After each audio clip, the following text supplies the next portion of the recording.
I know you guys can't see my face, but in short, yes, I did.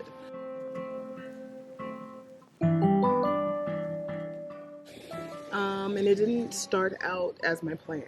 I kind of just needed a vacation. I needed a vacation. I had been tired of LA for a very long time.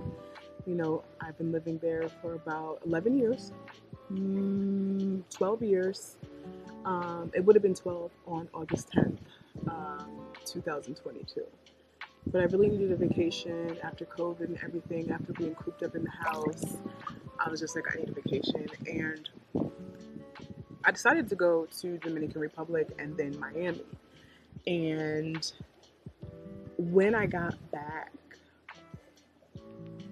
I was like, I don't want to live here anymore. I haven't wanted to live here in years. I haven't wanted to be here in years. I took myself off the market in so many ways for friends, relationships. I just somewhat became a shut-in. So after my vacation, I got home and I was just like, okay, well, while I was in the Dominican Republic, I met a lot of people who work freelance. I met a lot of people who have their own businesses.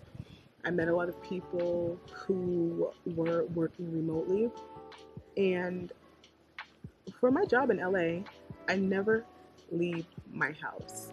So it was not mandatory that I live in LA. It wasn't mandatory that I be a shut-in. It wasn't mandatory that I be depressed. Every time I come to the Dominican Republic, I've been here 4 times. Every time I come here, I have the time of my life. It's a comfortable environment. I know a little bit of Spanish. It's beautiful. But the last time really sealed the deal because I met people who made me feel like I could live here. I could work here.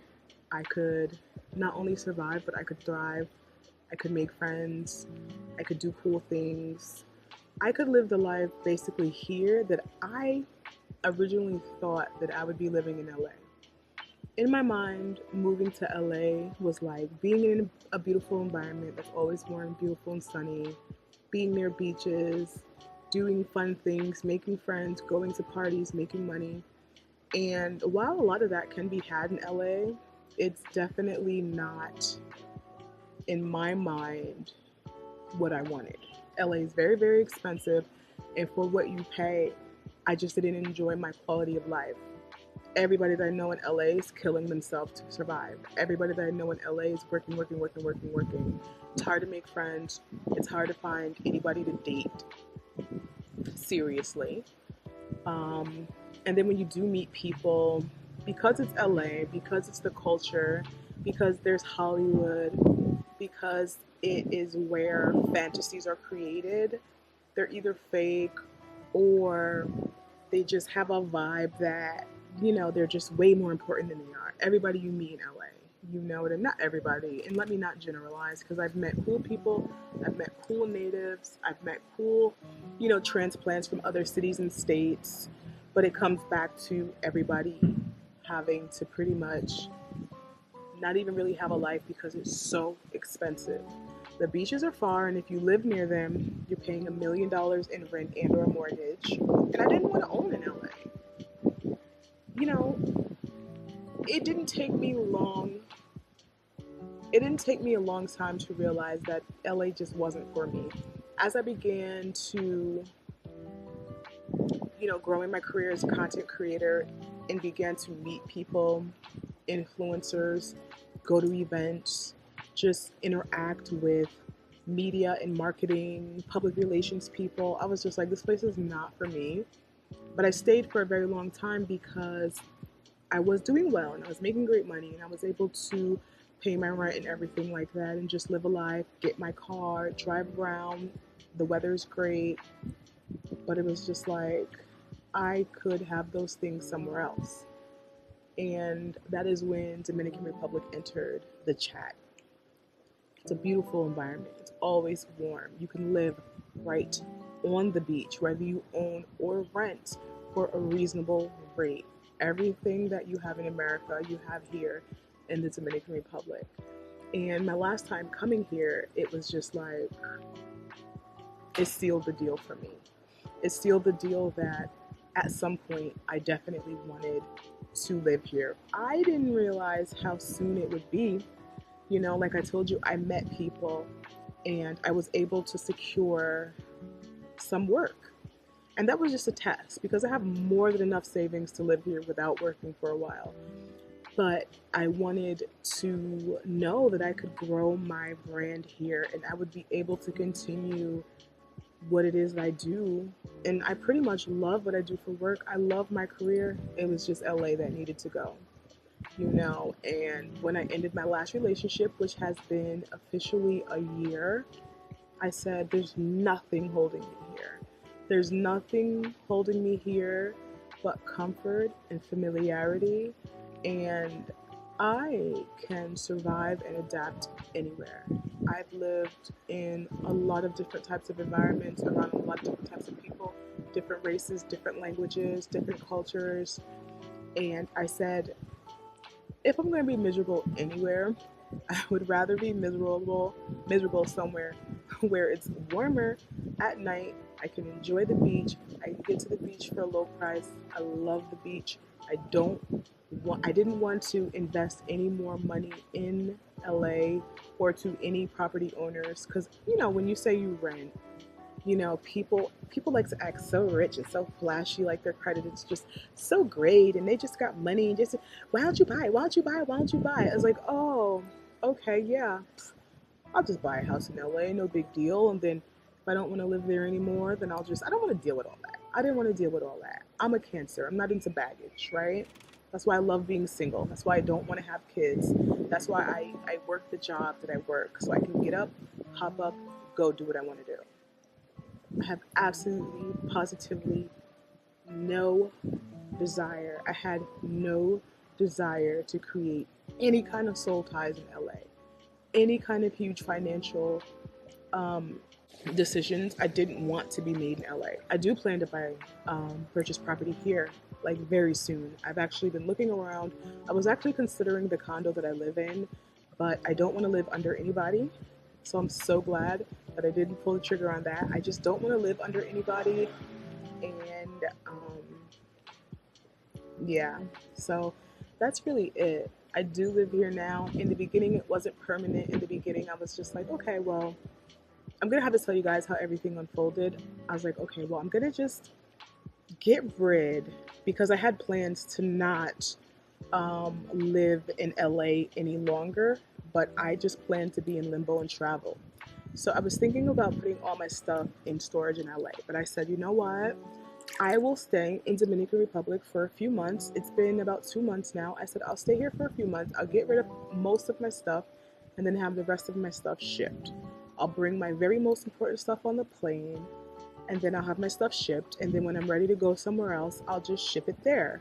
Because I'm saving so much in rent and because I'm able to work anywhere, I just figured, cool, I'll just hop around. You know what I mean? And that's still very much a possibility, but before the foreseeable future, I will be here. Okay? I've found a tribe, I've found friends. It's official. My hula hoop is here, my rollerblades are here, my jump rope, my resistance bands, my ring lights, my makeup. My friend Sonia came to see me. I found my favorite beach. I speak a little bit of conversational Spanish. I can go out and have fun. I can go out right now with $20 and have the time of my life. It's a big tourist country or area, should I say. And there's so much work, there's so much money, there's so many business opportunities here. I've just been loving it. I've been loving life. I have not been this happy in a very long time. If you watch my videos, if you have been following me for a long time, then you know that to be true. And a lot of the unhappiness, a lot of the duress, a lot of the ickiness within the past few years of my life have derived from LA. It's just not the culture for everybody. I had planned a huge bashing and dragging, stomping LA out session, but No, because there are going to be people who absolutely positively love LA. If you want to live that European bougie, spend $1 million, walk up and down Rodeo, have frenemies, and do your little expensive Euro shopping and have that kind of like fake vibe, you can do it. If you want to be kind of like the LA, for lack of a better term, hippie with the yoga and the hiking and the outdoor life. That's one thing that I did love about LA. LA has made me very active. I still get up in the mornings and I go for hikes and I still do different things like that. But yeah, I was just like, ultimately, LA is going to stunt my growth, my happiness, because I'm just a witness. I'm just a witness. I had to go. So that's pretty much it. I'll definitely be doing videos on how I've been getting along here. I have so much content that I need to edit and put together.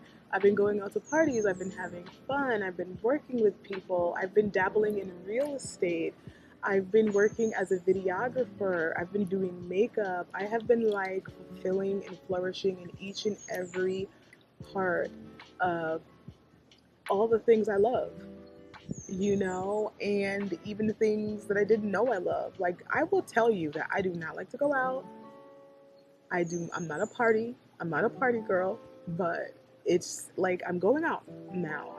I'm having fun. I'm meeting people. I'm dancing. I'm drinking. I have become a very uptight person. And I feel like I was becoming a habitually unhappy person. And I'm generally bubbly, I'm generally nice, but I felt like LA was changing me, just like New Jersey had changed me in a really negative way. LA was kind of like meeting in the middle. There were things that were working, there were things that weren't, but that's going to be with anywhere, right? But the things that weren't working, I wrote down, and I said, I want to live somewhere that has a better, higher vibration. I want to live somewhere where I can recoup some of my finances. I want to live somewhere that's a little bit more free. I want to live somewhere that people are just generally happy, right? And I couldn't think of anywhere better than the Caribbean. So I went on my vacation and I went to Miami, and during my Miami trip, it rained and rained and rained and rained and rained. So I was able to sit in my Airbnb and just really think about what it was that I wanted. And my flight got delayed so many times. I said, you know what? Maybe this is just my sign to fly back to the Dominican Republic. But by the time I got home, it was just secured in my mind that even if I wasn't living here permanently, it would be an extended stay. So that is pretty much how everything came to be. I will be doing a video, with more detail about how I orchestrated everything, how I got rid of my stuff. You guys know, some of you have bought some of my stuff, some of my makeup, some of the products, some of my clothing. I'll do a video about all of that because it was a very meticulous process. I learned a lot during the process. And I will tell you guys everything that I learned and kind of how to make it easy on yourself if you've ever considered living outside of the country. Now is the time, okay? And I'm going to close this video out with a quote that my friend shared with me. And that is that the new American dream is to leave. Okay, and I'm going to leave you with that. Go check out some of my videos. Go check out some of my vlogs about my journey thus far in the Dominican Republic. I have so many updates to do. And I don't know, I'm just enjoying life for once. I don't feel so much pressure. I don't feel weighed down by a culture that I don't find synergy with, I'm like a laid back, easygoing, nice person, and it just wasn't vibing. My life, my energy just wasn't vibing with LA at all. So I had to go. I had to stop punishing myself and forcing myself to be there because it was a quote unquote dream. I had to allow myself to change and grow and want something else. I wanted to move to LA, be a super creator, and be an actress, all this stuff. And after a few years, I realized that I don't necessarily need to act for Hollywood cameras, and I just didn't want to. I didn't want to. I'm a content creator. I get paid to be on camera. Ultimately, that was my dream and is, and I'm fulfilling it. It doesn't need to be on somebody else's time or terms. So I'm able to do everything it is that I've ever wanted to do as an independent creative, and I can do it anywhere in the world. So that is just the ultimate. And I'll have links in the bottom bar. I do have classes and courses where I teach you how I became a content creator and how I gave myself the power to move freely and not have a boss. I haven't been, employed full time by somebody else for 13 years. Okay, everyone's a content creator now. Everyone's selling a course, but it's different when you've been doing it 13 years and you have all the proof and you're just living. You're just living, what it is that you sell in your courses, which a lot of people are not. All right, so check out that link in the bottom bar and let me know if you have any questions, and I will see you later.